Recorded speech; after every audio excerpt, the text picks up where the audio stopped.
দরকার নাই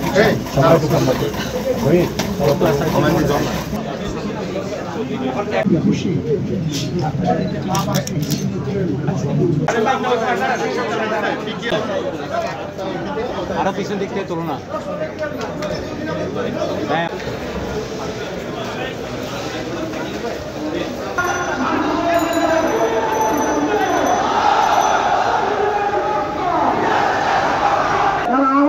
আল্লাহ তাদেরকে সুস্থতার নিয়ামত দান করুন।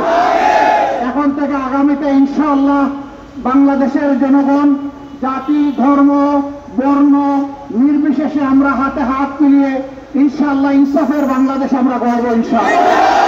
চট্টগ্রামবাসীর উপর আল্লাহ রহম করুন, আসমান থেকে আল্লাহ বরকতের দরজা খুলে দিন, জুলুম থেকে বাংলাদেশকে আল্লাহ চিরদিনের জন্য মুক্ত করুন। রব্বুল আলামিন মেহেরবানি করে তার দিনটাই জমিনের উপর কায়েম করে দিন, এই জমিনে ইনসাফ আল্লাহ তাআলা প্রতিষ্ঠিত করে দিন।